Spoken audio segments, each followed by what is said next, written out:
All right, let's talk about it. This is Antonio with Team Tiggio. Welcome back to the channel. Let's talk about what is actually going on between the Biden administration and Bibi. What people don't know, and Bibi grew a close alliance to the former president and Trump. And Bibi and his wife was supposed to be prosecuted for taking bribes and spending money. So remember, he was put out of office and then now he was reelected. But the question is, first of all, why in the world was he reelected when they were under criminal investigation? And why did he get rid of his Defense Department, the very people that can prosecute him and his wife? Um, he keep getting in over and over and over, and sometimes this honestly feels beginning to feel like if America wasn't involved, if it feels like a sort of dictatorship going on in Israel. But let's talk about it.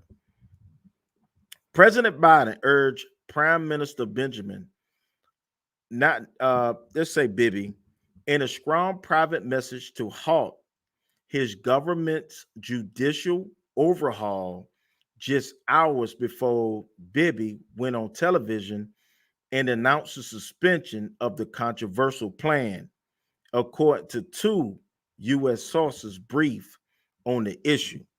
Like, let's not pretend America is Israel's pocketbook.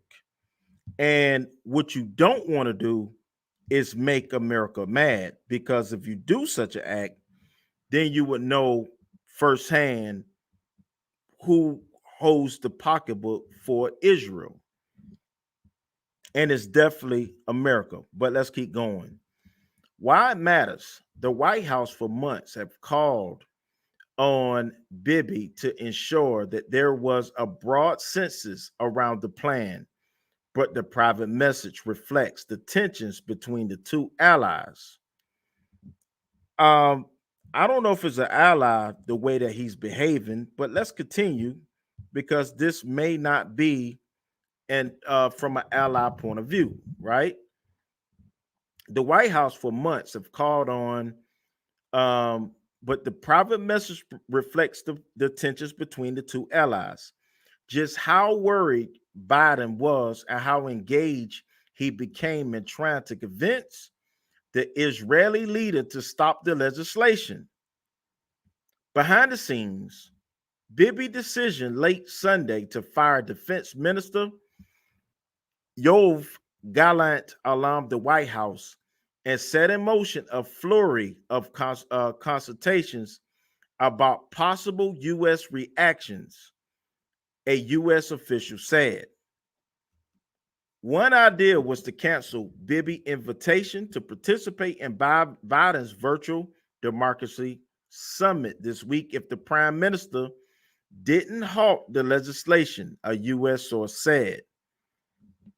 The White House decided to issue a public National Security Council statement expressing concerns over the developments in Israel, as well as to deliver a private message directly to Bibi from Biden, emphasizing that the U.S. president wanted the legislation to be halted. The U.S. sources said, according to sources, Biden's private message was stronger than the administration's public one. It was delivered by the U.S. ambassador to Israel, Tom Nides, to the prime minister's office on Monday morning, a sources added. An Israeli official said that several hours before Bibi gave the public announcement on Monday, the prime minister's office notified Nides that the legislation will be suspended. The message the president referenced was the same message you've been hearing from us all along. We strongly urge Israeli leaders to find a compromise as soon as possible. The White House NSC spokesperson Adrian Watson said, the big picture, The growing tensions between the two allies spilled over in the public on Tuesday, when Biden appeared to confirm the private message telling reporters the Israeli government cannot continue down this road. I've sort of made that clear. I did not speak directly with Bibi. I delivered a message through our ambassador, Biden said. Biden told reporters Tuesday he still hopes Bibi will walk away from the judicial overhaul. He also made it clear that Bibi won't be invited to the White House anytime soon. Biden's public remarks, which showed the depth of the crisis between the two allies, created a political shock wave in Israel, with many of the opposition leaders attacking Bibi for putting the U.S.-Israeli relationship at risk. Now, remember, if I'm not mistaken, the U.S. gives Israel $15 billion a year. If that type money is stopped, that could be catastrophic for the Israeli state. That's not what you want, right? Oh, so Bibi fired back in an unusual statement, released around 10 a.m. local time. Israel is an independent country that takes decisions based on the will of its citizens and not based on external pressure, including our best friends. See, now you're playing with the pocketbook, right? Americans, some of us don't even like the fact that America gives Israel money. Now, if the American people stop protesting because of some of the ill will things that you're doing over in your country, just like American people don't like the fact that we gave Ukraine all of this money. A lot of American people don't like it. And I won't sit here and just read a book and tell you what we like. You can't take my money and just spit in my face. As the president of the free world, he has every right to be combative with some of your actions. So if you spitting in the American's face, be prepared for retaliation. Now, can Israel by itself function without Americans' money and without Americans' protection? That's to be seen, because it seems like Bibi is going to do what he's going to do on his own, and he's going to take all of the risks. That's what it seems to me. On Wednesday morning, several Likud lawmakers and ministers went to Twitter and on the radio and attacked Biden. Okay, here we go. One went as far as to say Israel doesn't need the U.S. for its security.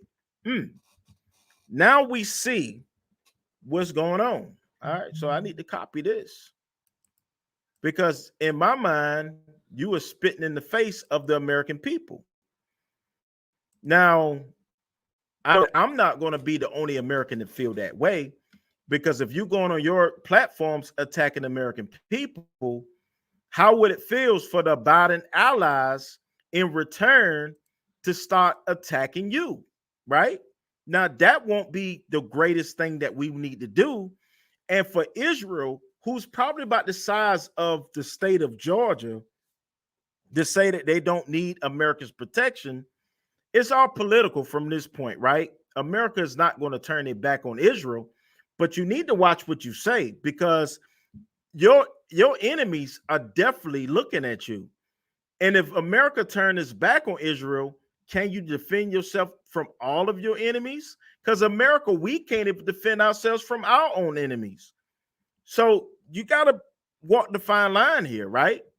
By Wednesday afternoon in Israel, Bibi tried to cool down tensions. Don't spit in my face and then try to wipe it off too, right? Don't do that. His office ordered government ministers and Likud lawmakers to avoid any public statements about the relations with the U.S. other than using the statement he issued. Okay, I like that. Two senior Bibi aides told Axis the prime minister doesn't want a crisis with the Biden administration. Now it's going to be the American people. You talk about the administration, because you got American people that do not even like the fact that America give Israel money every year. And we're not the only country that gives Israel money. I believe Britain gives Israel money as well. So you don't want to spit in the face of your allies. And that's what it sounds like Bibi is doing. He done got the big head because he got re-elected.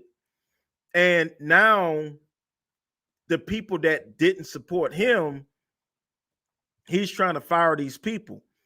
This can get bad. This could spill over really, really bad. The second aide said Bibi wanted to calm down and stabilize the situation before he understands reality and the security threats Israel faces. Didn't I just say that? That Israel don't want to act like they don't have enemies, because America have enemies.